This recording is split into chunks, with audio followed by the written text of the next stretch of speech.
नमस्कार दोस्तों, स्वागत है आप सभी का हमारे YouTube चैनल आलोक ज्ञान गंगा में। मित्रों, आज जो कहानी मैं आपको सुनाने जा रहा हूं उसका शीर्षक है घुटन। इससे पहले कि मित्रों आप हमारी कहानी में खो जाएं, अगर आप हमारे चैनल पर पहली बार कहानी सुन रहे हैं तो कृपया चैनल को सब्सक्राइब कर लें, बेल आइकन को प्रेस कर लें ताकि इस तरीके की कहानियां जो हर रोज़ मैं लेकर के आता हूं उसका नोटिफिकेशन सबसे पहले आप तक पहुंचे। तो चलिए मित्रों, देर ना करते हुए कहानी की तरफ बढ़ते हैं। मधु और नवीन जी के 5 बेटों के बाद जब मधु फिर से मां बनने वाली थी तो उन दोनों की इच्छा थी कि अब की बार उनकी गोद में बिटिया आए, और इसके लिए दोनों ने हर ईश्वर से प्रार्थना भी की थी, और शायद ईश्वर उन दोनों की प्रार्थना इस बार सुन लिया था। इसलिए जब उनके घर बेटी ने किलकारियां ली तो दोनों को लगा कि उनका परिवार पूरा हो गया। उनकी बेटी अपने साथ नवीन जी की किस्मत को बदलने वाली चाबी भी लेकर के आई थी। ऐसा उन्होंने उसको गोद में लेकर के कहा तो मधु जी उन्हें गौर से देखने लगी थी। मधु, हमारी बिटिया अपने साथ खुशियों का खजाना लेकर के आई है। जानती हो जिस बिजनेस को मैं चलाने के लिए कितने लोगों के आगे हाथ फैला करके थक गया था, वही आज इसके शुभ कदम के आने के बाद कुछ लोग खुद अपना पैसा लगाने के लिए आगे आए हैं। सच में ये हमारे अंधेरे जीवन में रश्मि बन करके आई है, इसलिए हम इसे रश्मि कहेंगे। नवीन जी की बात सुनकर के मधु जी की आंखों में खुशी के आंसू आ गए और उन्होंने अपनी बेटी के सिर को प्यार से चूम लिया। क्योंकि उस समय बच्चे ज्यादा होना अच्छा माना जाता था और परिवार नियोजन जैसी बातों को परंपरा विरोधी माना जाता था। इसलिए जब रश्मि का जन्म हुआ तो उसका स्वागत उसके भाइयों ने भी काफी खुशी के साथ स्वागत किया, क्योंकि उन्हें भी एक बहन की कमी बहुत खलती थी और वो हमेशा चाहते थे कि उनकी कलाई पर भी राखी में उनकी बहन राखी बांधे। रश्मि जहां अपने भाइयों राजेश, मोहन, संजय, दीपक और नीरज की चहेती थी, वहीं पापा और मम्मी की लाडली भी थी। घर में बिटिया अपने साथ लक्ष्मी ही नहीं खुशियां भी लाई है। नन्हे कदमों से हमारे आंखों में नए सपने भी लाई है। जिंदगी में एक कमी थी, कब से जैसे कुछ अधूरा सा हो, हमारे घर आकर के सारी कमियों को एक पल में पूरा करने आई है। घर में उसके साथ हर सदस्य समय गुजारना चाहता था और नवीन जी कोशिश करते कि उसे अपनी से दूर कभी होने ना दें। इसलिए उन्होंने रश्मि को अपने ननिहाल तक 1-2 रोज से ज्यादा रहने नहीं दिया। और जब रश्मि भी पापा के लिए कुछ भी कर सकती थी, हमेशा उनके आगे पीछे अपने नन्हे कदमों से चलती रहती। जितनी देर वो घर में रहते और मधु जी कोशिश करती कि रश्मि को शहजादी की तरह रखें, पर नवीन जी का बिजनेस अभी अभी थोड़ा संभला था और उस पर बच्चों की परवरिश, पढ़ाई सब कुछ नवीन जी के कोशिश करते ही सब कुछ सही तरीके से चल रहा था। और देखते देखते रश्मि 6 साल की हो गई और नवीन जी अपने परिवार के साथ खुशियों भरा जीवन जी रहे थे।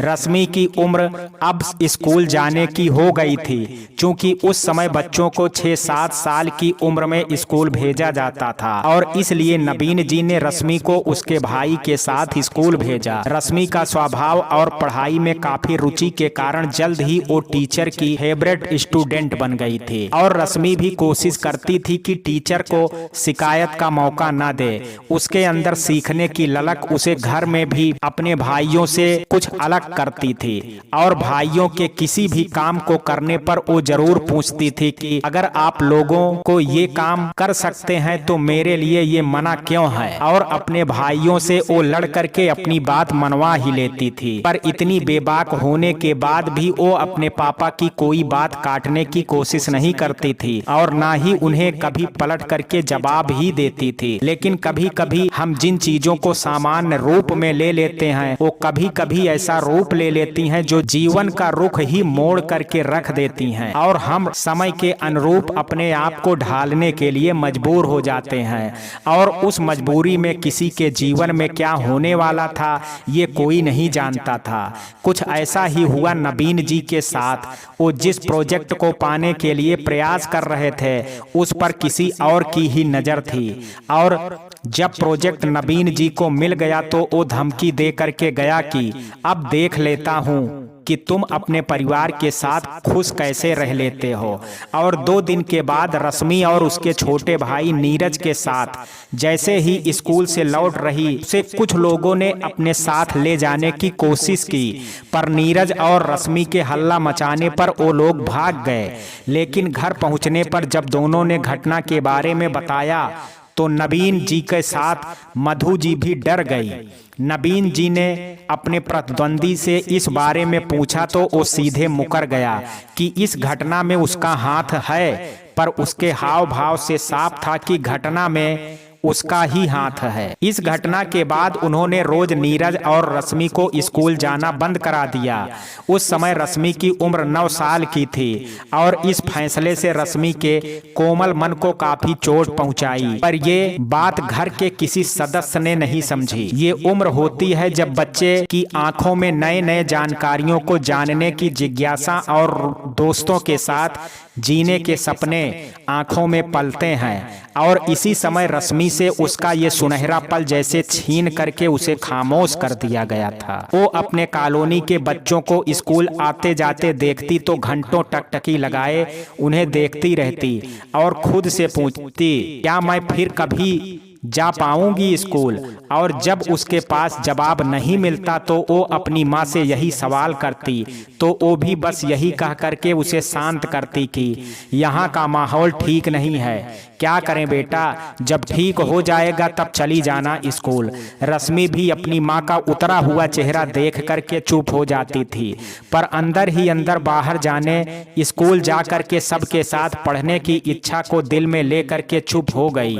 नीरज उससे चूंकि 2 साल बड़ा था इसलिए रश्मि उसे बड़ा भाई कम दोस्त ज्यादा मानती थी और दोनों दिन भर घर में धमा चौकड़ी मचाते रहते थे।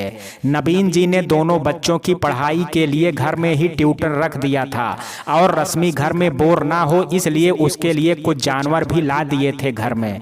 रश्मि उनके साथ समय बिता करके खुश थी और पढ़ने में भी उतना ही ध्यान देती और धीरे धीरे उसे कुछ कुछ सब्जेक्ट में इतनी पकड़ हो गई कि उसे पढ़ाने वाले टीचर भी उसकी तारीफ नवीन जी से करते थे। इसी बीच रश्मि को एक झटका और लगा। उसके भाई वापस स्कूल जाने लगा लेकिन उसे नहीं भेजा गया, तो उसने फिर अपनी माँ से वही सवाल किया कि माँ भाई तो चला गया स्कूल पर मैं क्यों नहीं गई, मैं कब जाऊंगी। उसकी माँ की भी इच्छा थी कि वो स्कूल जाए, पर नवीन जी की बात उठाने या यूं कहें कि उस समय औरतों का पति का विरोध करना आता ही नहीं था, ना ही उनसे सही बात रखना आता था। इसलिए उन्होंने रश्मि को ही समझा करके चुप करा दिया था। हालात ऐसे नहीं है कि तू स्कूल जा सके और अगर तू दिल से चाहेगी तो घर में ही अच्छा पढ़ सकती है। रश्मि माँ की बात का विरोध नहीं कर पाई, पर हिम्मत करके उसने अपने पापा से भी यही सवाल किया, तो उन्होंने भी वही जवाब दिया जो मधु जी ने दिया था। पर पापा नीरज भाई तो स्कूल जा रहे हैं ना, उनके लिए माहौल खराब नहीं है, फिर मुझे भी जाने दो ना, मेरा भी मन करता है सबके साथ जाने का और पढ़ने का। रश्मि से आखिर नहीं रहा गया तो उसने अपने पापा से अपने दिल की बात कह दी, तो वो बोले रश्मि वो लड़का है और उसे आगे जीवन में बहुत कुछ करना है और तुम लड़की हो, अगर ईश्वर ना करे तुम्हारे साथ कुछ गलत हो गया तो हम क्या करेंगे। वैसे तुम्हारी पढ़ाई के लिए हम घर में ही ट्यूटर को बुलाते हैं, उससे ही मन लगा करके पढ़ो। उसके बाद रश्मि की हिम्मत नहीं हुई उसने आगे बोलने की और वो घर में ही मन लगा करके पढ़ने लगी। सपने, अरमान और हसरतें सब बेबस नजर आते हैं, कुछ ख्वाब आंसुओं दिल में पलते हैं, कुछ आंसुओं में बह जाते हैं। उसके दिल का हाल क्या समझ पाएगा जमाना। वो मुस्कुराती इतना है कि सारे दर्द उसके मुस्कुराहट में छिप जाते हैं। रश्मि की उम्र इतनी हो गई थी कि वो समझ सके कि गलत क्या है और सही क्या है, और वो धीरे धीरे वो भी समझने लगी थी कि घर में उसके जीवन में क्या गलत हो रहा है और कौन कर रहा है। पर उसे ये देख करके आश्चर्य होता था कि उसके अपने उसके साथ ऐसा कैसे कर सकते हैं। जब हमारी समझ और हालात हमारे साथ गलत को हमें दिखाने लगते हैं तो हम समय से पहले ही बड़े हो जाते हैं। जिन रिश्तों को रश्मि अपनी जिंदगी का सबसे मजबूत और विश्वासी समझ रही थी, वो अंदर से कितने खोखले थे। ये सच जब उसके सामने आया तो समझ नहीं पाई कि जीवन ऐसा भी होता है। उस रात जब नवीन जी ने मधु जी पर हाथ उठाया तो रश्मि अंदर से डर गई अपने पिता का ये रूप देख करके, क्योंकि अभी तक उसने सिर्फ अपने मम्मी पापा को प्यार से एक दूसरे से बात करते देखा था, एक दूसरे से मजाक करते देखा था। पर आज जिसे वो देख रही थी उसमें जमीन आसमान का अंतर था। उस रात के बाद वो और भी खामोश हो गई और अपने आप कोशिश करती थी कि वो पढ़ ले ताकि अपने लिए एक ऐसी दुनिया बना सके जहां उस पर कोई उंगली ना उठा सके और ना ही हाथ। लेकिन जिन सपनों को हम देखते हैं वो सारे पूरे हो जाएं ये तो संभव नहीं है ना। और रश्मि के सामने और भी सच धीरे धीरे बढ़ रहे थे जिनकी कल्पना भी उसने नहीं की थी और ना ही सोच सकती थी कि ऐसा भी हो सकता है घर में। जिन भाइयों की हरकतों को वो खेल समझ रही थी, वो खेल नहीं था बल्कि वो कड़वा सच था जो शायद ही कोई बर्दाश्त कर पाए। उस दिन उसके भाई संजय और दीपक ने जब उसे अपने पास बैठा करके उसके अंदरूनी भागों को छूने लगे तो उसने कहा, भाई आप मुझे ऐसे मत छुओ, मुझे अच्छा नहीं लगता है। तो दोनों ने हंसते हुए कहा, पागल, ऐसे तो प्यार किया जाता है और हम तो तेरे भाई हैं, हम जो कर रहे हैं तू मना मत किया कर, नहीं तो। रश्मि उनके आंखों में जो देखा उससे वो डर गई और खुद को समझा कि भाई बहन में ऐसा होता ही है, पर ऐसा नहीं हुआ। जितनी बार वो दोनों उसके शरीर को छूते वो अंदर ही अंदर घुटती रहती। और एक दिन उसने हिम्मत करके अपनी माँ से इशारे में कहा, माँ संजय भाई मुझसे ठीक से व्यवहार नहीं करते हैं, आप मुझे उनके पास पढ़ने या किसी काम के लिए नहीं भेजा करो।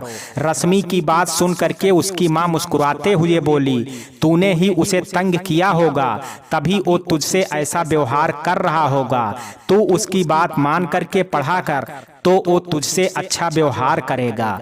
माँ संजय और दीपक की हरकतों से अनजान थी और रश्मि की बात को उसने मात्र शिकायत समझा और उसे ही समझा करके शांत कर दिया। उधर उसके भाइयों को खबर हो गई थी कि रश्मि ने माँ से कुछ कहा है, पर माँ ने जब कोई प्रतिक्रिया नहीं दी तो उनका मनोबल बढ़ गया और वो अब हमेशा इसी फिराक में रहते थे कि कैसे वो उसका शारीरिक शोषण करें। कुछ बातें लड़कियां समय से पहले ही समझ जाती हैं, जिंदगी को जीने के लिए भी रोज मर जाती हैं। उनकी खामोशी में कई दर्द छुपे होते हैं। जब उसकी खामोशी को कोई नहीं समझ पाता है तो घुटते हुए ही जी जाती हैं।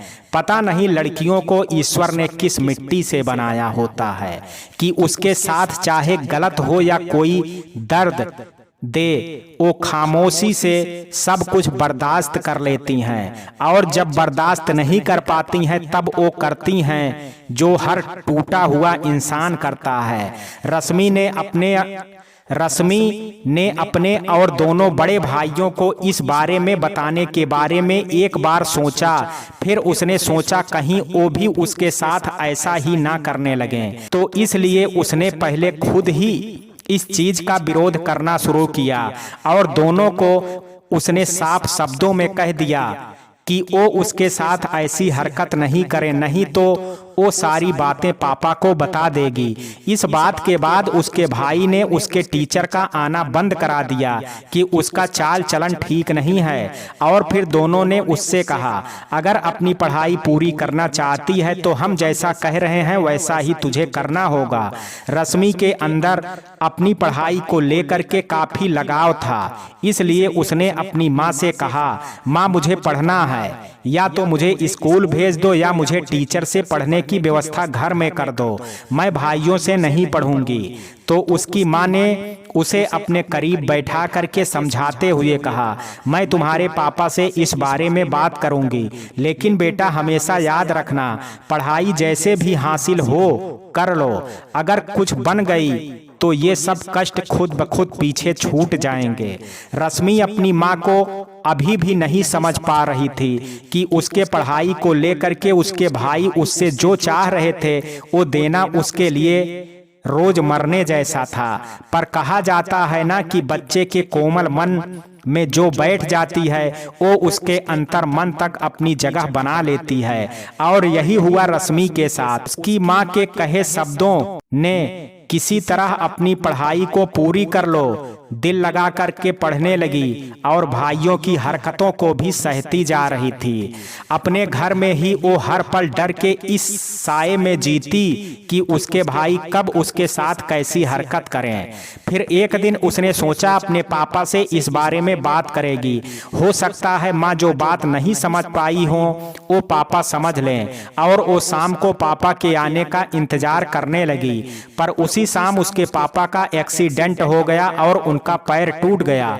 संजय और दीपक ने फिर से रश्मि के दिल में ये बात बैठा दी कि वो सब कुछ कहने जा रही थी कि इसी कारण पापा का एक्सीडेंट हुआ, और अगर आगे भी उसने ऐसा करने की कोशिश की तो हो सकता है कि पापा को और भी कुछ हो जाए। रश्मि का कोमल मन उनकी बात को सच मान करके डर गया और अपने आप को समझा लिया उसे चुप रहना है, क्योंकि वो अपने पापा और मम्मी से बहुत प्यार करती थी। लेकिन उसने खुद को उनसे बचने का हर संभव प्रयास करना जारी रखा और कोशिश करती थी कि वो अकेले में उनके साथ ना रहे, पर वो भी इसी फिराक में रहते थे कि कब मौका मिले और वो उसके साथ गलत करें। लेकिन इस बीच उसने गौर किया कि दोनों भाई ये नहीं चाहते थे कि रश्मि दूसरे के साथ वो करे जो वो करते थे, पर सीधे रूप में दोनों एक दूसरे से ऐसा नहीं कर सकते थे।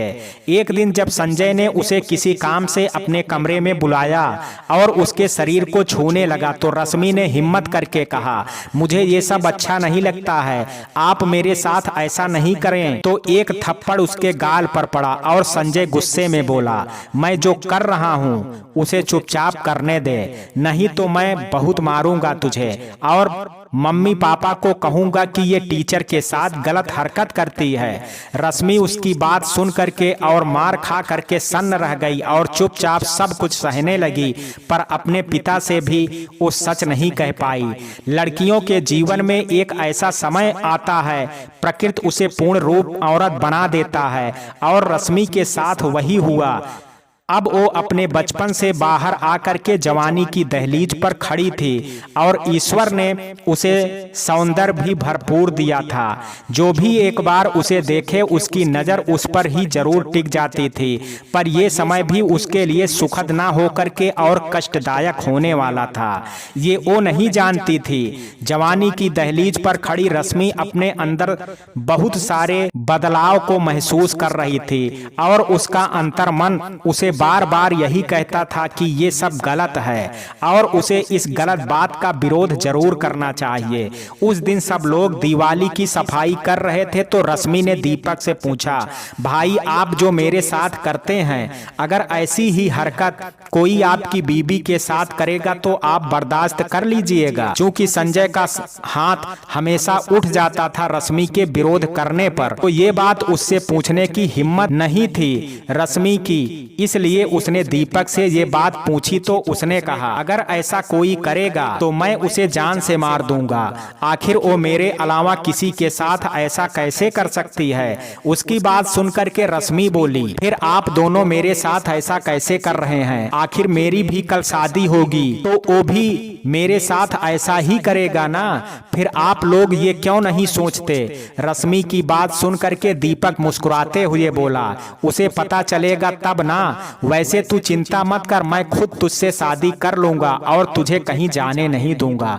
उसकी बात सुन करके रश्मि कांप गई अंदर तक, और उस दिन पहली बार उसने ईश्वर से अपने लिए मांगा कि मुझे इस जिंदगी से बाहर निकालो या मुझे मौत दे दो, क्योंकि अब मुझसे और बर्दाश्त करने की क्षमता नहीं है। और कोशिश करती थी कि वो उन दोनों के पास कम से कम समय रहे, पर एक ही छत के नीचे रहते हुए वो लाख कोशिश भी करती फिर भी उनके शोषण से बच नहीं पाती। और इसी बीच उसके बड़े और दोनों भाइयों की शादी तय हो गई।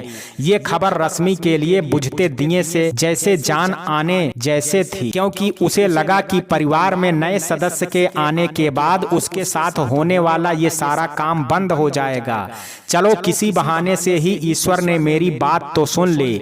जिंदगी को जीने की उम्मीद फिर से दिल में आज तो कर दी। कब तलक जीते हम जिंदगी को यूं रोज मर मर के। जीने के लिए ईश्वर ने एक उम्मीद फिर से जगा दी। कुछ चीजें हमारी सोच के अनुसार अगर हो जाएं तो शायद ये जो दर्द और दुख हमारे जीवन में है वो खुद ब खुद अपना रास्ता हमारे जीवन से अलग कर लेंगे, पर ऐसा होता नहीं है। रश्मि के दिल में उसके भाइयों ने इतना डर और आसपास इतना भय का माहौल बना दिया था कि वो चाह करके भी अपनी तकलीफ अपनी माँ या पापा को नहीं बता पा रही थी। उसे बस यही लगता था कि अगर वो मेहनत से पढ़ाई करके कुछ हासिल कर लेगी तो ये सारी तकलीफ खुद ब खुद खत्म हो जाएगी। और इसके लिए वो उनकी नाजायज हरकतों को और मांगों को कोशिश करती थी कि पूरा ना करे, फिर भी वो उसके साथ जो चाहते थे करते रहते थे। और उस दिन जब रश्मि के मम्मी पापा शादी की मार्केटिंग करने गए थे तो घर पर दीपक और दीपक से छोटा नीरज, तो दीपक ने नीरज को कुछ सामान लाने के बहाने बाहर भेज करके रश्मि से कहा, आज मैं जैसा चाहूंगा वैसा तुम्हारे साथ कर सकता हूँ, क्योंकि घर में कोई नहीं है और अगर तुमने हल्ला मचाया तो बहुत बुरा होगा तुम्हारे साथ। रश्मि दीपक के व्यवहार से डर गई थी, फिर भी उसने हिम्मत करके कहा, भाई तुमने मुझे छुआ तो मैं आज माँ को तुम्हारे और संजय भाई के बारे में सब कुछ बता दूंगी। फिर मम्मी पापा से आपको बहुत डांट पड़ेगी। फिर देखना आप मेरे पास भी नहीं आओगे और ना ही मेरी साथ गलत हरकत करोगे। रश्मि की बात पूरी होने से पहले ही दीपक ने उसके हाथ को मरोड़ते हुए कहा, अगर एक आवाज भी निकाली या मम्मी पापा से कहने की हिम्मत की तो मैं तेरी वो गति करूंगा कि तू खुद ब खुद कभी कुछ नहीं कह पाएगी। और रही मम्मी पापा की बात तो वो तेरी बात से ज्यादा मेरी बात सुनेंगे, क्योंकि देखा ना नीरज वापस स्कूल गया पर तू नहीं ना। अब तू ही सोच ले तेरी बात या इच्छा का क्या महत्व है इस घर में, इसलिए मैं जैसा कहूँगा तुम वैसा ही करना। कह करके दीपक उसके साथ जबरदस्ती करने लगा। दीपक जानता था कि अगर ये बात मम्मी पापा को पता चलेगी तो हो सकता है कि वो उसे घर से ही निकाल सकते थे, इसलिए उसने भावनात्मक रूप से रश्मि को कमजोर करने के लिए सारी बातें कही, जिससे रश्मि को लगे कि वो कुछ भी कहेगी तो घर में लोग उस पर विश्वास नहीं करेंगे। और दीपक ये भी जानता था कि जिस तरह उसने संजय ने रश्मि को बचपन से डरा करके रखा है वो ये कदम नहीं उठाएगी, और वो ये डर बनाए रखने के लिए हमेशा रश्मि को वो बातें याद दिलाता जो उसकी दुखती रंग थी। पर उस दिन दीपक ने जो उसके साथ किया और जो कहा उससे रश्मि बुरी तरह से टूट गई और घंटों आसमान की ओर देखती रही, जैसे ऊपर वाले से पूछ रही थी कि तूने मुझे ऐसी जिंदगी क्यों दी जिसे ना तो मैं जी पा रही हूँ और ना ही मर पा रही हूँ। ऐसा मैंने क्या बिगाड़ा था तेरा जो तू मुझे इतनी तकलीफ में देख करके भी कुछ नहीं कर रहा है। और रश्मि ने उस दिन वो कदम उठाने का फैसला कर लिया जो पूरे घर में भूचाल लाने वाला था। दर्द भी एक हद तक ही सहा जाता है, किसी उम्मीद के सहारे ही तो जिया जाता है।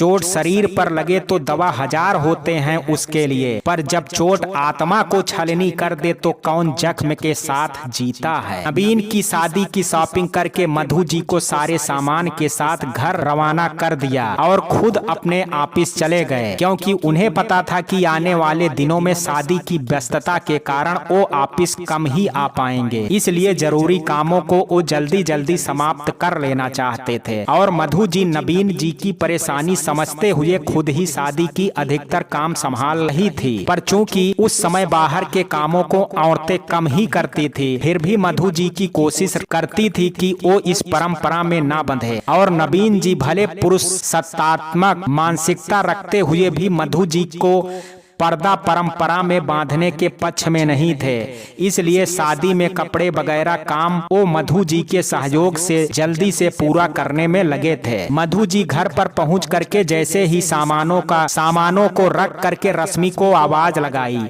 तो उसने जब कोई प्रतिक्रिया नहीं की तो मधु जी नाराज हो करके रश्मि को देखने दूसरे कमरे में गई और वहां के हालात देख करके उनके होश उड़ गए। सामने रश्मि बेड पर तड़प रही थी और उसके मुंह से झाग निकल रही थी। मधु जी उसकी हालत देख करके बदहवासी से चिल्ला करके सारे बच्चों को बुलाई और आनन फानन में सब उसे लेकर के नबीन जी के घरेलू डॉक्टर के यहाँ दौड़ पड़े। इसी बीच मधु जी ने नबीन जी को भी खबर कर दिया और जब रश्मि डॉक्टर के यहाँ पहुंची तो वो रश्मि की ऐसी हालत देख करके चौंक गए, क्योंकि जहां तक वो रश्मि को जानते थे रश्मि बहुत ही शांत और मिलनसार स्वभाव की थी। फिर ऐसी क्या बात हुई जो रश्मि ने ऐसा कदम उठा लिया? डॉक्टर साहब मेरी रश्मि को बचा लीजिए, अगर इसे कुछ हो गया तो मैं जीते जी मर जाऊंगी। आप तो जानते ही हैं रश्मि मेरी ही नहीं नबीन जी की भी जान है। डॉक्टर को ख्याल में डूबे देख करके मधु जी ने हाथ जोड़ करके विनती की तो डॉक्टर बोले, अरे आप ऐसा ना करें, मैं तुरंत इलाज शुरू करता हूं और ईश्वर से आप प्रार्थना करें कि मेरी मेहनत सफल हो जाए। मधु जी के भीगे आंखों से रश्मि को ऑपरेशन थिएटर में जाते हुए देखती रही। अब तक नबीन जी भी वहां पहुंच गए और सारे बच्चों से कारण पूछने लगे कि आखिर रश्मि के साथ ऐसा क्या हुआ था जो उसने ऐसा कदम उठाया, पर सभी ने कहा कि उन्हें पता नहीं है, क्योंकि सभी अपने अपने कामों में थे और रश्मि अपने कमरे में थी। उस समय भी संजय और दीपक ने नबीन जी से ये सच छुपा लिया कि वो रश्मि की खामोशी का फायदा उठाते थे, लेकिन लगता था कि ईश्वर अभी रश्मि के कष्टों को दूर नहीं करना चाहता था, इसलिए उसने उसे बचा लिया। रश्मि जब मदहोश थी तब उसने सुना उसके मम्मी पापा से कह रहे थे, मधु मुझे लगता है कि हमारी रश्मि पर किसी ने जादू टोना किया है, तभी तो भली चंगी हमारी रश्मि ने ऐसा कदम उठा लिया। मैं आज अपने गुरुजी से मिलकर के उसके लिए ताबीज ले आता हूँ, उसके बाद देखना इसके साथ कुछ भी बुरा नहीं होगा। नबीन जी की बात सुनकर के मधु जी ने रश्मि के सिर पर हाथ फेरते हुए कहा, आप सही कहते हैं, इसे जरूर किसी की बुरी नजर लगी है, तभी तो इसने ऐसा कदम उठाया, नहीं तो भला इसे क्या तकलीफ है जो ये ऐसा करती, और अगर कोई तकलीफ होती भी तो हमसे कहती, हम जरूर इसकी बात सुनते, पर इसने ऐसा कुछ नहीं किया। आप अभी गुरुजी से मिलकर के इसकी कुशलता के लिए कुछ ले आइए। उनकी बात सुनकर के नबीन जी चले गए, पर अर्ध बेहोशी में रश्मि उनकी बात सुन करके सोच रही थी कि मुझे जो हुआ है या इतने सालों से जो हो रहा है उसे तो जब ईश्वर ने ही नहीं ठीक किया तो भला गुरु जी कैसे कर देंगे। और रही आप लोगों को बताने की बात, तो मैंने कितनी बार कोशिश की आप सच को समझ सकें, पर हमेशा आप मुझे चुप ही कराती रहती हैं। ये ईश्वर भी बड़ा निष्ठुर है, मुझे ऐसी जिंदगी दे सकता है पर इससे बाहर नहीं निकाल सकता। सोचते हुए रश्मि की आंखों से उस स्थिति में भी आंसू निकल आए, तो उसकी मां ने सोचा शायद जहर की वजह से अंदर से कोई तकलीफ हो रही है, तभी आंसू आ रहे हैं। इसलिए उसने अपने आंचल से रश्मि के बहते आंसू को पोंछ दिया और प्यार से उसके सिर को चूम लिया। अपना दर्द मैं तुझे समझा भी नहीं सकती हूँ, तू माँ है, फिर भी अपने दिल का हाल तुझे बता नहीं सकती हूँ। जीऊं तो कैसे इस जिंदगी को मैं इस घुटन के साथ रोज रोज अपनी नजरों में गिर करके अब जी नहीं सकती हूँ। रश्मि को नबीन जी ने गुरुजी से ताबीज ला करके पहना दिया और माँ को उसकी देखभाल की हिदायत दे करके नबीन जी शादी और बिजनेस में व्यस्त हो गए। इस घटना के बाद कुछ दिनों तक जब संजय और दीपक ने उसके साथ कुछ गलत हरकत नहीं की तो रश्मि को भी लगने लगा कि गुरुजी के ताबीज में असर है। तभी दोनों भाइयों ने उसके शरीर को नोचना छोड़ दिया है और ये सोच करके रश्मि अंदर ही अंदर खुश हो गई और औरों की तरह अपनी जिंदगी को एक सामान्य रूप से जीना शुरू कर दिया। इस बीच घर में शादी के माहौल था जिसमें रश्मि ने अपनी सारी पुरानी यादों को भूल करके एक नई शुरुआत करने लगी। लेकिन शायद उसके किस्मत में सब कुछ सामान्य और अच्छा हो ये ईश्वर ने शायद लिखना ही भूल गए थे। इसलिए शादी के बाद नई बहू ने घर में कदम भले ही रखा पर घर में रोज ना रोज किसी बात को लेकर के झगड़ा होने लगा। तो थक करके नबीन जी ने अपने दोनों बड़े बेटों को घर में रहते हुए भी उनका किचन अलग कर दिया और उनकी सारी जिम्मेदारी उन पर डाल दी ताकि घर में शांति कायम रह सके। लेकिन इन सब बातों से पहले ही रश्मि की जिंदगी में फिर से वही होने लगा जो पहले होता था और रश्मि अब अपनी भाभी से भी इस बारे में मदद की आशा करती थी तो वो अपनी जिंदगी में उलझी रहती थी। और इसी समय उसके सामने बोर्ड एग्जाम भी आ गए। रश्मि पूरी लगन और अपनी समझ से तैयारी में लगी थी और संजय और दीपक उसके इस समय का फायदा भी उठाने की फिराक में थे और ईश्वर भी शायद उनके साथ हो गया था। इसलिए अचानक से एग्जाम के ठीक पहले नबीन जी को अपने बिजनेस के सिलसिले में हफ्ते भर के लिए बाहर जाना पड़ा और चूंकि उनके दोनों बड़े बेटे शादी के बाद से घर की जिम्मेदारी से दूर ही रहते थे इसलिए उन्होंने संजय को रश्मि के एग्जाम दिलाने की जिम्मेदारी दी। तो रश्मि का दिल बैठ गया आगे को सोच करके, क्योंकि वो जानती थी कि संजय जरूर इस काम के बदले उसका फायदा उठाएगा और रश्मि की सोच सही साबित हुई। चूंकि रश्मि का एग्जाम दूसरे शहर में पड़ा था और वहां नबीन जी के दोस्त रहते थे इसलिए उन्होंने रश्मि और संजय के रहने की व्यवस्था उनके यहाँ कर दी। उस दिन जब माँ रश्मि की तैयारी में बिजी थी तभी संजय ने उसे स्टोर में ले गया और बोला, अब मैं जैसा करूंगा तुम हल्ला मत करना वरना मैं कोई बहाना बना दूंगा और तुझे नहीं ले जाऊंगा। फिर दे लेना एग्जाम और पढ़ लेना आगे। अगर चला भी गया तो वहां तेरे ऊपर ही इल्जाम लगा दूंगा कि तेरे लक्षण खराब देख करके तुझे मैं एग्जाम छुड़ा करके ले आया हूं और इस बात पर कोई तेरी बात नहीं सुनेगा, सब मेरी सुनेंगे। अब सोच ले तुझे आगे पढ़ना है या सबकी नजरों में गिर करके इस घर में रहना है। संजय ने मुस्कुराते हुए रश्मि को डराने के लिए ये सब कहा क्योंकि वो जानता था कि रश्मि डर के कारण उसकी बात मान ही लेगी और वहीं रश्मि अपनी माँ की बात को याद करके कि अगर तू पढ़ जाएगी तो जो चाहेगी वैसी जिंदगी जी लेगी सोच करके रश्मि खामोशी से संजय की सारी गंदी हरकतों को झेलने लगी। रश्मि की मेहनत रंग लाई और वो अच्छे नंबरों से पास हो गई। इसमें उसकी हिम्मत बढ़ गई कुछ कर गुजरने की, पर अभी उसका साथ किस्मत नहीं देने वाली थी। इसलिए नबीन जी ने रश्मि की इच्छा जानते हुए भी उसे आगे की पढ़ाई के लिए कॉलेज नहीं भेज सके और रश्मि को प्राइवेट से अपनी पढ़ाई पूरी करने को कहा। तो रश्मि के सारे सपने फिर से बिखर गए क्योंकि रश्मि डॉक्टर बनना चाहती थी और इसके लिए उसे कॉलेज जाना जरूरी था। पर पापा के फैसले का विरोध या यूं कह लें कि किसी का विरोध करना जैसे वो भूल सी गई और उसने अपने पापा के फैसलों को खामोशी से मान लिया। रश्मि ने पढ़ाई के साथ साथ खुद को ईश्वर की भक्ति में खुद को डुबाने लगी और जब उसके साथ संजय और दीपक ज्यादा गंदी हरकतें करते तो वो भगवान की मूर्ति से शिकायत करती कि तूने मुझे ऐसी जिंदगी भला क्यों दी, मेरे किस गलती की सजा है ये जिंदगी। पर हमेशा वो सवाल करती और ईश्वर हमेशा चुप ही रह जाते।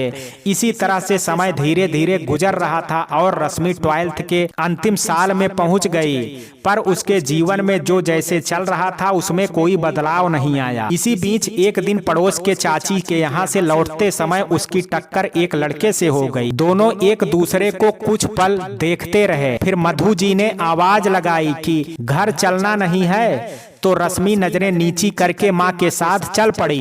पर ना जाने क्यों उस लड़के को फिर से देखने की इच्छा मन में जाग गई थी। घर आकर के रश्मि घर के कामों और अपनी पढ़ाई में उस लड़के को भूल गई। पर दूसरे दिन जब वो छत पर गई तो वो बगल वाले छत पर वही लड़का अपने दो दोस्तों के साथ बात करता दिख गया।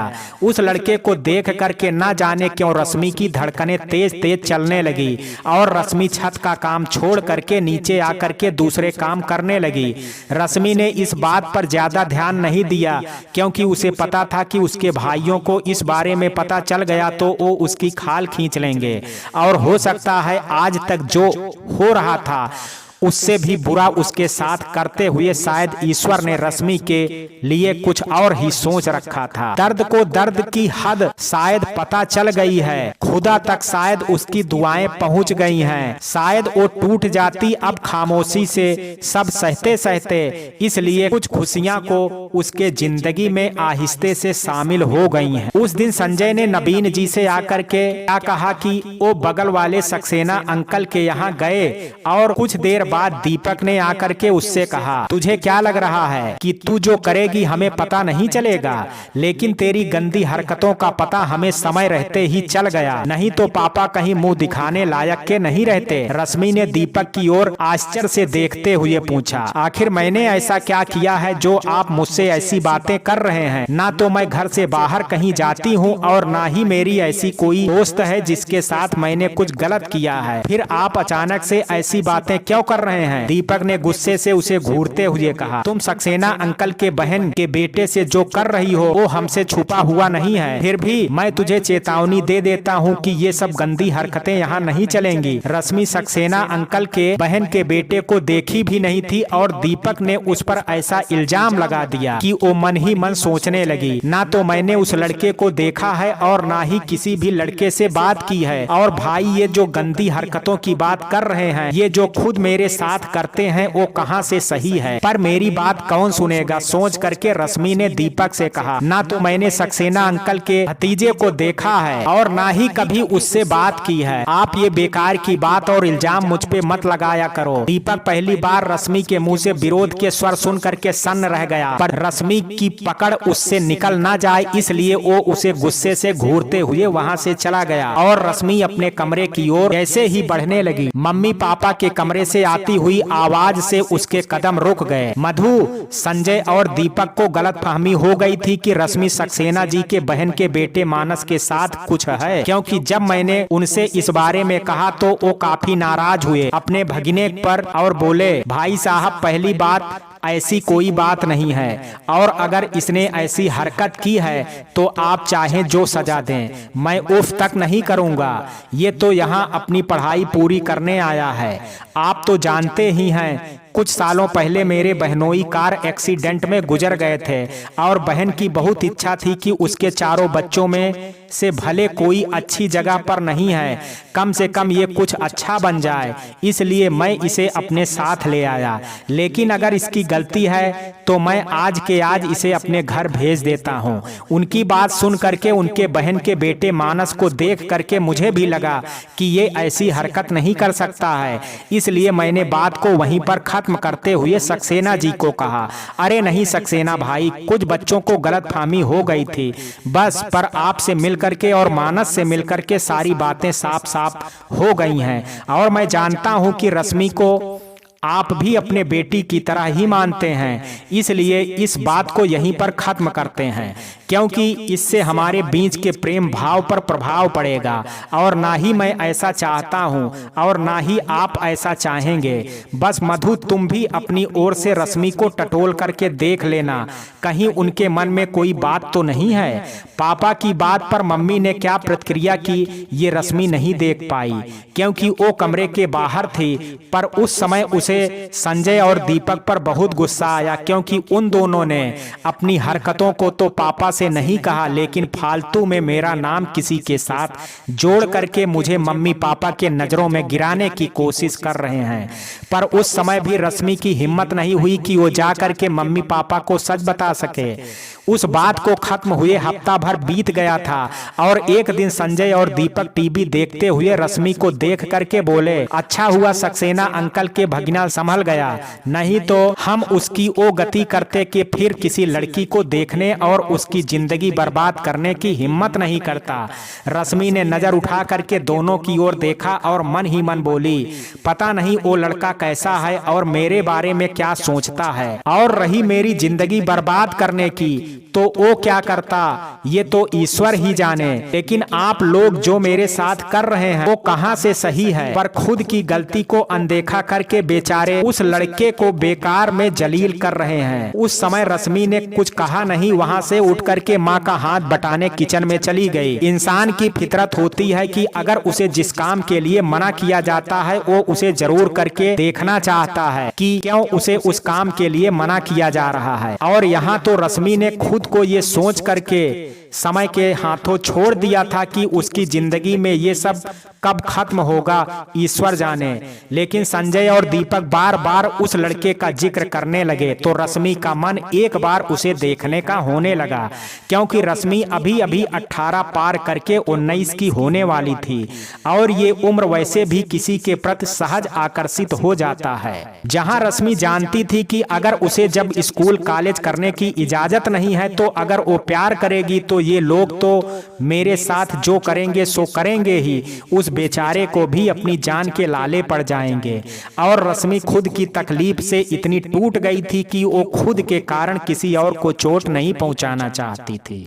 लेकिन रश्मि की सोच के विपरीत एक शाम जब वो छत पर कपड़े लेने गई तो सामने सक्सेना अंकल के छत पर एक लड़के को देख करके उसके कदम वहीं रुक गए और वो लड़का भी उसे ही लगातार देखे जा रहा था। अचानक से सक्सेना अंकल की आवाज सुन करके दोनों जैसे नींद से जागे हों वैसे दोनों अपने अपने काम करने लगे और रश्मि कपड़े लेकर के दीवार की ओर से उस लड़के को देखने लगी। अरे मानस, यहाँ क्या कर रहा है? नीचे चलो, तुम्हारी मामी को तुमसे कुछ काम है, जा करके जरा देख लो, नहीं तो वो मुझे ही बाजार भेज देंगी। उनकी बात सुन करके वो लड़का मुस्कुराते हुए बोला, आप आराम से ठंडी हवा का मजा लीजिए, मैं मामी से पूछ करके सारा काम निपटा देता हूँ। कह करके वो चला गया। लेकिन रश्मि के दिल और दिमाग पर उसकी मुस्कुराहट अपनी जगह बना गई। रश्मि की जिंदगी में चाहे जितनी तकलीफ और दर्द थे, पर वो दूसरी लड़कियों की तरह उस उम्र के दौर से गुजर रही थी जहां दिल में कौन कब अपनी जगह बना ली ये खुद को भी पता नहीं होता है। और यही हो रहा था रश्मि के साथ। संजय और दीपक के बार बार कहे बातों से उसके दिल में ये बात आई कि एक बार उसे देखा जाए। और जब देखा तो रश्मि को अपने दिल पर ही काबू नहीं रहा और उस पल उसे बस मानस याद रहा और कुछ नहीं। यहाँ तक कि उसके बाद क्या होगा ये भी उसे सोचना जरूरी नहीं लगा। कुछ बातें पर हमारा दिल हमारा नहीं रहता। बंदिशों के बाद भी खुद को खुद पर काबू नहीं रहता। जहाँ जिंदगी मौत सी कट रही थी हर पल हर रोज, वहाँ किसी और की जिंदगी में शामिल करने की हसरत कौन है करता। सारी बंदिशों और खुद के हालातों के बाद भी रश्मि मानस की ओर पहली नजर में ही खींचने लगी और बार बार खुद को समझाने का भी प्रयास करती थी कि ये सपने उसके लिए नहीं हो सकते हैं। उसे तो बस वो करना है जो ये घर की इज्जत को बनाए रखे, भले उसके लिए उसे वो सहना पड़े जो उसके आत्मा और विश्वास को बार बार तोड़ दे। लेकिन रश्मि जिस उम्र में थी वहां सारी बंदिशें तोड़ करके दिल वो करना और वो पाना चाहता है जो वो चाहता है।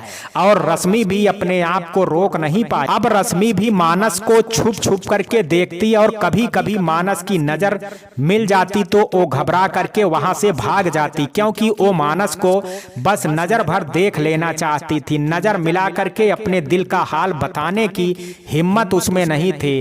पर रश्मि ने भी मानस को देखे बगैर भी नहीं रह सकती। रश्मि की जिंदगी में मानो वो ठंडी हवा के झोंके के समान था जो उसमें जिंदगी को एक अलग नजर से देखने को कह रही थी। और रश्मि कोशिश करके भी खुद पर नियंत्रण नहीं रख पाती और मानस को देखने के लिए कोई ना कोई रास्ता निकाल लेती, पर वो ये भी ख्याल रखती थी कि उसके दिल का हाल घर में किसी को पता नहीं चले, और खास करके संजय और दीपक को तो बिल्कुल ही नहीं। रश्मि ने धीरे धीरे गौर किया कि मानस भी उसे देखने के लिए बार बार कभी छत पर कभी अपने दरवाजे पर खड़ा उसे देखने के लिए इधर उधर करता रहता है, और जब दोनों की नजरें टकराती तो दोनों नजरें बचा करके निकल जाते थे। ये सिलसिला 3 महीने तक यूं ही चलता रहा, और एक दिन जब घर पर कोई नहीं था तो रश्मि ने खुद से पूछा, सक्सेना अंकल का फोन नंबर पर एक बार अगर उसकी आवाज सुन लूं तो इसमें कोई बुराई थोड़े ही है, और वो थोड़े ही संजय या घर में किसी को बताने आएगा। उस समय आज की तरह मोबाइल नहीं था, बस था तो लैंडलाइन, इसलिए नंबर दिखने और पता लगने का कहां से फोन आया है इसकी कोई टेंशन उस समय नहीं थी। कम से कम एक बार उसकी आवाज तो सुन लूंगी, पता नहीं कभी उसे अपने दिल का हाल बता भी पाऊंगी कि नहीं, मुझे खुद पता नहीं है, पर आज मैं उसकी आवाज जरूर सुन करके ही रहूंगी। सोच करके रश्मि ने पापा के डायरेक्टरी में से संजय सक्सेना अंकल का नंबर निकाल करके उसे फोन लगा दिया। धड़कनों को थाम करके तेरी ओर कदम बढ़ाया है, ना उम्मीदी के साए में एक उम्मीद का दिया जलाया है। खबर नहीं है मुझको आगे की क्या होगा मेरे साथ, मैंने जिंदगी को जीने का फिर से मन बनाया है। फोन उधर से किसी और ने उठाया और पूछा, आपको किससे बात करनी है? तो रश्मि की समझ में नहीं आया तो उसने हड़बड़ाहट में बोला, जी मुझे मानस से बात करनी है, मैं उसके दोस्त की बहन हूँ। रश्मि की बात सुन करके थोड़ी देर शांति रही, फिर उधर से आवाज आई। उसके बाद रश्मि की धड़कनें जैसे रुकने लगी। जी आप कौन बोल रही हैं?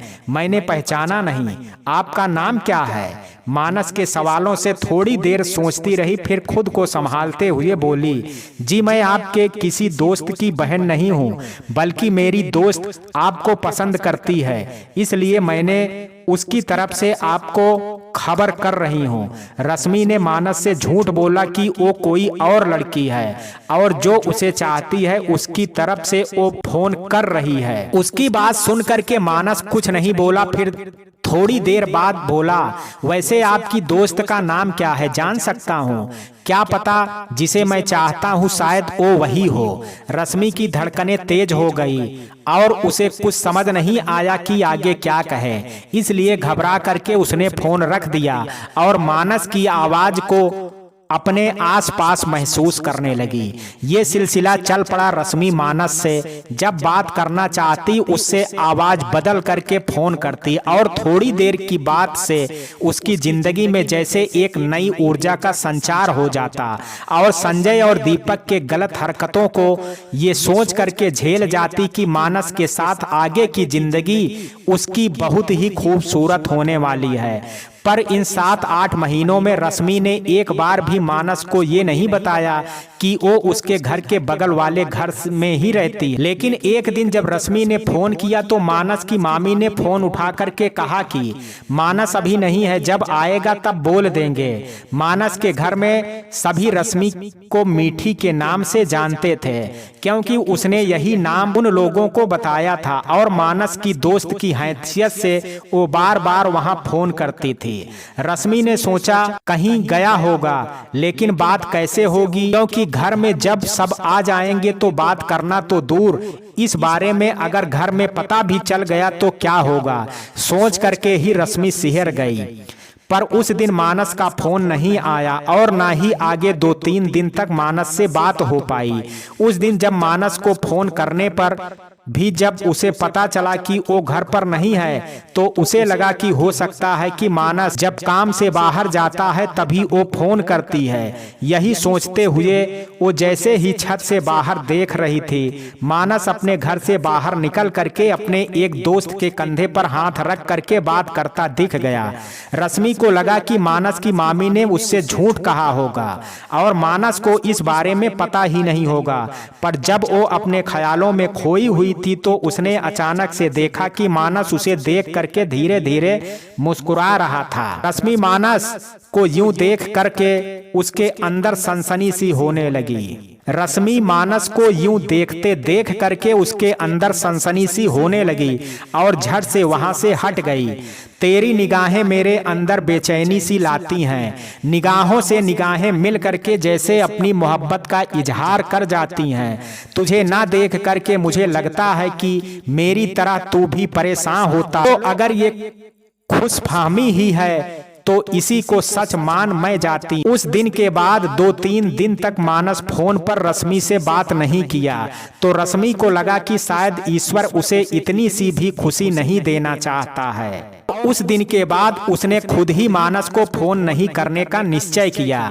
लेकिन कहा जाता है ना, जहां दिमाग की बात होती है वहां सब समझ में आ जाता है, पर जहां दिल की बात होती है वहां ना तो बंदिशें काम करती हैं और ना ही खुद से किया कोई वादा। और यही हुआ रश्मि के साथ भी। मानस की आवाज सुने हफ्ते भर हो गया था, इसलिए उसने अपने अंदर के हिम्मत को जुटा करके उस दिन एक छोटे से कागज पर लिखा, प्लीज फोन उठाओ। फिर उसे पढ़ा और फिर उसे फाड़ दिया और फिर से वही लिखा और छत पर गई। वहां मानस शाम को टहलने जरूर आता था, इसलिए वो दीवार की आड़ में छुप करके उसका इंतजार करने लगी।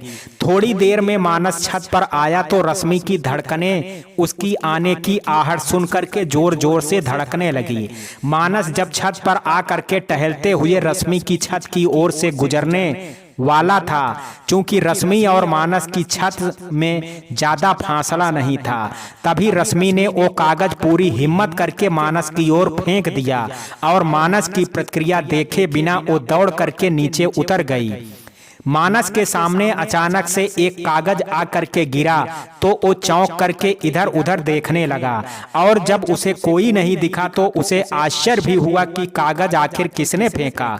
उसकी ओर फिर उसने कागज को खोल करके देखा तो उसके चेहरे पर मुस्कान आ गई और उसने कागज को फिर से पढ़ा और उस कागज को चूम लिया जैसे वो इसका कब से इंतजार कर रहा हो। और मानस थोड़ी देर छत पर खड़ा हुआ सोचता रहा और फिर नीचे चला गया और थोड़ी देर बाद घर से बाहर भी चला गया। रश्मि ने थोड़ी देर बाद फिर से मानस को फोन किया पर इस बार फोन उठा ही नहीं। तो रश्मि ने जैसे ही दोबारा फोन लगाने जा रही थी तभी उसके पापा घर वापस आ गए, इसलिए वो वहां से झट से हट गई और पापा के लिए पानी लाने किचन में चली गई। उस रात रश्मि पूरी रात यही सोचती रही कि मानस को शायद मैं पसंद नहीं आई हूँ, क्योंकि अब तो उसे पता लग ही गया होगा कि उसे जो फोन करती है वो मैं ही हूँ।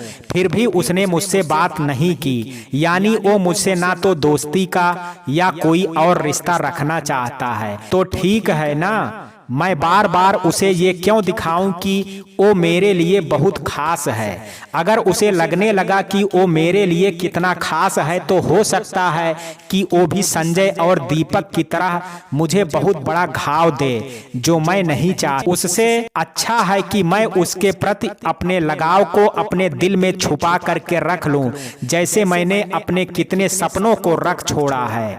क्या हुआ अगर उन अधूरे सपनों में एक और अधूरा सपना जुड़ जाएगा तो। वैसे भी ईश्वर ने मेरी किस्मत में शायद खुशी के पल जैसे लिखना ही भूल गया। चलो मैं यही सोच करके अपनी जिंदगी नहीं ये घुटन और जी लूंगी कि अभी तक मेरी किसी अनजानी गलती की सजा ईश्वर के यहाँ बाकी है, जिसे मुझे खामोशी से और सहना है।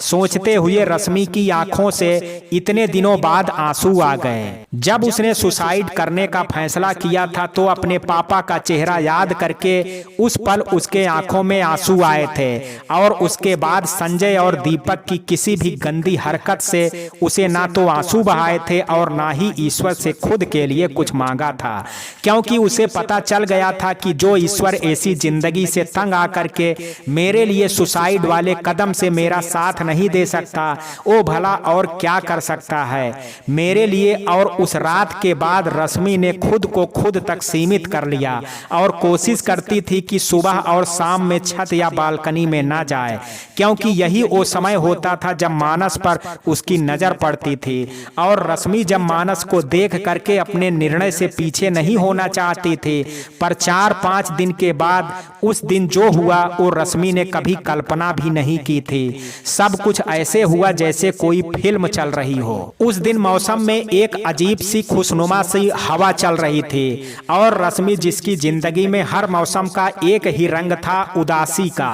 और वो एक खुशी का हवा बन करके मानस आया था। वो भी उससे किनारा कर गया था। अपने ख्यालों में खोई रश्मि अपने छत पर टहल रही थी और वो जानती थी कि मानस इस समय छत पर नहीं आता, इसलिए वो बेख्याली में उसके छत की ओर देखने के लिए जैसे ही मुड़ी, सामने मानस को अपनी ओर देखते देख करके उसके अंदर झुरझुरी सी हुई और वो जैसे ही उसने सुना कोई फोन करने के लिए कह करके खुद कहाँ गायब हो गया। पता नहीं ऐसा भी कोई करता है भला। चलो अब तो फोन करके बात कर लिया जाए। मानस की बात सुन करके रश्मि ने पलट करके जब मानस की ओर देखा तो वो मुस्कुरा करके हाथ को कान पर रख करके उसे फोन करने के लिए कह रहा था। रश्मि की धड़कनें तेज हो गई और तेजी से छत से उतर करके फोन के पास पहुंच गई और धड़कते दिल और कांपते हाथ से उसने मानस का नंबर डायल किया। हेलो, मुझे पहले ही दिन से पता था कि तुम ही हो, पर मैं तुमसे तुम ही बन करके बात करना चाहता था, तुम्हारी दोस्त बन करके नहीं। इसलिए मैंने तुम्हारे फोन आने पर नहीं होने का बहाना बनाया था, पर उस दिन जब तुमने लिख करके बात करने के लिए कहा तो सच में दिल को बहुत अच्छा लगा। सॉरी, मैं ये नहीं करना चाहता था, पर मैं तुमसे झूठ की आड़ में नहीं करना चाहता था। मैं भी कितना पागल हूँ, इतनी देर से खुद ही बोले जा रहा था।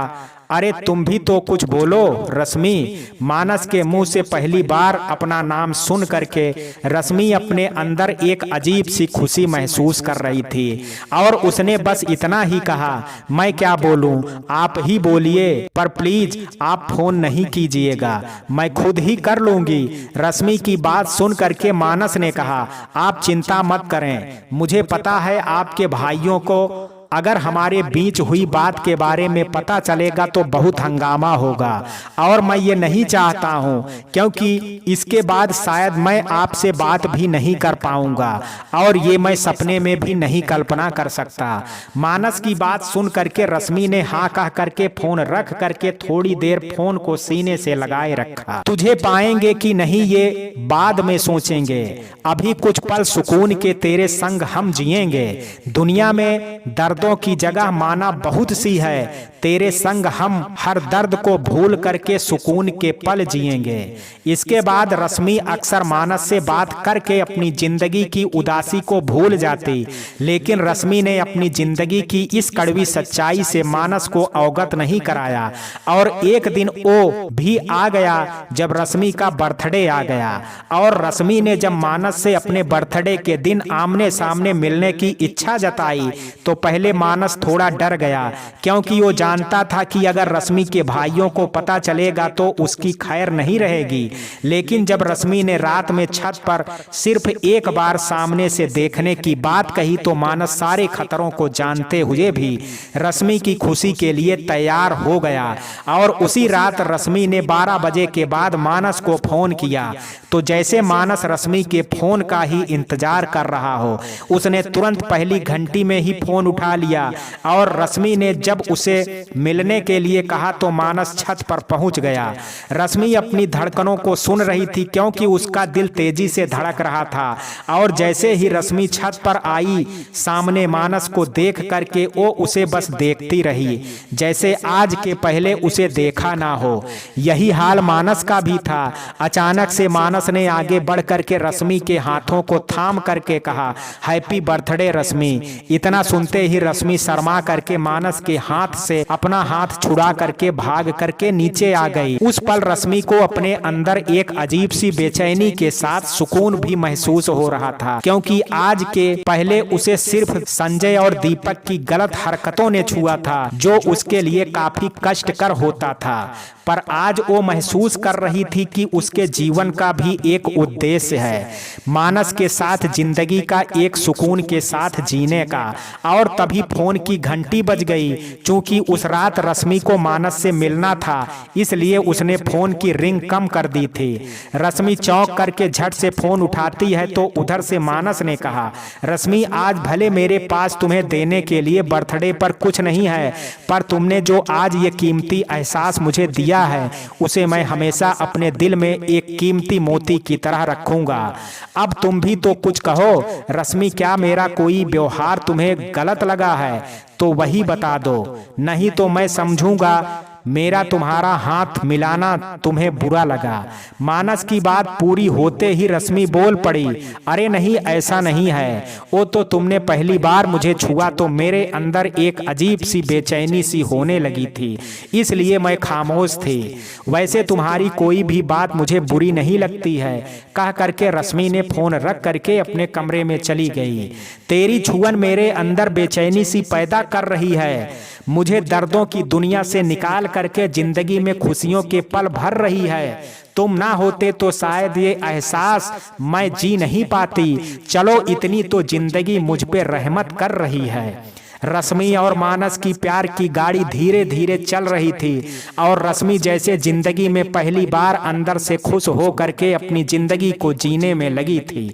मानस भी कोशिश करता था कि रश्मि के चेहरे पर खुशी जो उसके देखने पर रश्मि की आंखों में आती थी वो बनी रहे, इसलिए वो रश्मि की आवाज सुन करके उसे देखने जरूर चला जाता था, बस इसलिए कि उसके बाद अब उसे रश्मि दिखेगी उसे पता नहीं होता था। इसी तरह लगभग 1 साल मानस और रश्मि अपने प्यार को दुनिया और घर वालों से छुपा करके जीते जा रहे थे। तभी एक दिन मानस ना दिखा और ना ही उसका फोन बजा। रश्मि को समझ में नहीं आ रहा था कि अचानक से मानस कहाँ चला गया। और एक दिन के बाद दूसरे दिन और फिर 1 हफ्ता और फिर 1 महीना बीत गया। रश्मि की जिंदगी में मानस के आने के बाद जो खुशियां आई थी वो एक झटके में जैसे खो गई और रश्मि अपनी जिंदगी की उन दर्दों को तो पी ही रही थी, साथ में मानस के चले जाने का दर्द भी पीने लगी और अब उसके चेहरे पर मुस्कान भी कम ही आती थी। फिर 3 महीने के बाद एक दिन से अचानक से फोन की घंटी, वह भी उसी टाइम पर जो मानस और रश्मि ने तय कर रखा था बात करने के लिए। रश्मि बुझे मन से फोन उठा करके जैसे ही हेलो बोली, उधर से मानस की आवाज आई, हेलो रश्मि, मैं मानस बोल रहा हूँ, तुम कैसी हो? मानस की आवाज सुन करके रश्मि के अंदर खुशियों के सितार बज उठे और खुद के आंसुओं को रोकते हुए रश्मि ने कहा, कहाँ चले गए थे? यूं तुम कम से कम मुझे खबर तो कर देते। तुम्हें पता भी है कैसे जी रही हूं मैं। क्या गलती हो गई थी मुझसे जो तुमने ऐसा किया मेरे साथ? मानस रश्मि की बात पर थोड़ी देर खामोश रहा, फिर बोला, जो तुम्हारे दिल का हाल है वही मेरे दिल का भी है, पर मैं क्या करता। अचानक से मेरी माँ की हालत बहुत खराब हो गई थी और वो हॉस्पिटल में हैं। इतने दिनों से मैं उनके साथ था और हर पल बस ईश्वर से यही प्रार्थना करता था कि मेरी माँ को ठीक कर दो और मेरी रश्मि को जो दर्द मैंने अनजाने में दिया है उसके लिए मुझे माफ कर दो। रश्मि मानस की बात सुनकर के सोचने लगी, मानस उसका कोई नहीं लगता है, फिर भी एक लगाव के चलते बस मुझसे कुछ महीने की दूरी से उसे लगा कि उसने मुझे तकलीफ दी है और इस एहसास से वो अंदर तक दुखी है। वहीं मेरे अपने जो कितने सालों से मुझे अंदर तक जख्म पर जख्म दिए जा रहे हैं, उन्हें तो अपनी गलती पर शर्मिंदा भी नहीं और ना ही उन्हें इस बात पर मलाल ही है। रश्मि, मैं तुमसे आज बहुत जरूरी बात करने के लिए फोन किया हूँ। मेरी माँ को डॉक्टर ने कुछ महीनों का मेहमान बताया है और इसलिए वो चाहती हैं कि मेरी शादी करके मेरी बहू को देख लें। रश्मि, तुम बस हाँ कर दो, मैं वहाँ आकर के तुम्हें अपने साथ ले आऊंगा और फिर हम लोग कोर्ट मैरिज कर लेंगे। इसके बाद ना तो तुम्हारे भाई और ना पापा हमें अलग नहीं कर पाएंगे। और रही मेरी माँ की बात, तो उनकी खुशी में मेरी खुशी है। रश्मि को चुप देख करके मानस ने अपनी बात कही और उसके जवाब का इंतजार करने लगा। मानस की बात सुन करके रश्मि को समझ में नहीं आ रहा था कि वो क्या जवाब दे, क्योंकि वो जानती थी कि मानस जो चाह रहा है वो भले सोचने से आसान है पर हकीकत में बहुत ही मुश्किल है। और इसलिए उसने मानस से पूछा, अगर मेरे चले जाने के बाद मेरे भाइयों और पापा ने पुलिस में केस कर दिया, फिर हम कैसे साथ रह पाएंगे। मानस रश्मि की बात में भविष्य में आने वाली परेशानियों को समझ रहा था, इसलिए उसने कहा, तो क्या होगा, पुलिस अगर हमें अरेस्ट भी कर लेगी तो तुम कोर्ट में कह देना तुम मेरे साथ रहना चाहती हो, फिर ना तो तुम्हारे पापा हमें अलग कर पाएंगे और ना ही कोई और। मानस की बात सुन करके रश्मि उस समय की कल्पना करके सिहर उठी और बोली, मानस मुझे कुछ समय दो ताकि मैं कोई फैसला ले पाऊं, क्योंकि मैं अपने मम्मी पापा से बहुत प्यार करती हूं और मैं जानती हूं कि ये कदम उन्हें जीते जी मार देगा। वैसे मानस एक बार अपने परिवार में भी हमारे रिश्ते के बारे में बता करके उनकी प्रतिक्रिया जान लो। रश्मि की बात सुनकर के मानस ने अच्छा कह करके 2 दिन के बाद वापस फोन करने के लिए कह करके फोन रख दिया। इधर रश्मि फोन रख करके सोचने लगी, मानस ने जो कदम उठाने के लिए कहा है क्या वो सही होगा। आज भले ही मैं लाख परेशानी में हूँ, पर पापा अपना सिर ऊंचा करके समाज में जिस तरीके से चल रहे हैं, तो मेरे इस कदम के बाद वो वैसे सबसे नजरें मिला करके चल पाएंगे। पर मैं अगर ये कदम नहीं उठाऊंगी तो मानस को सदा के लिए खो दूंगी, जो नहीं चाहती हूँ। अपने इन्हीं ख्यालों में खोई रश्मि अपने कमरे में आ गई। मित्रों, कहानी के इस भाग में आज इतना ही। शेष कहानी कल सुनेंगे भाग 2 में। कहानी का ये भाग आपको कैसा लगा, आप अपनी राय मुझे कमेंट बॉक्स में जरूर दीजिएगा। वीडियो अगर पसंद आया हो तो वीडियो को लाइक शेयर, अगर चैनल पर पहली बार विजिट कर रहे हैं तो कृपया चैनल को सब्सक्राइब करना ना भूलें। कल मिलते हैं कहानी के शेष भाग के साथ भाग 2 में। तब तक के लिए जय हिंद, जय भारत।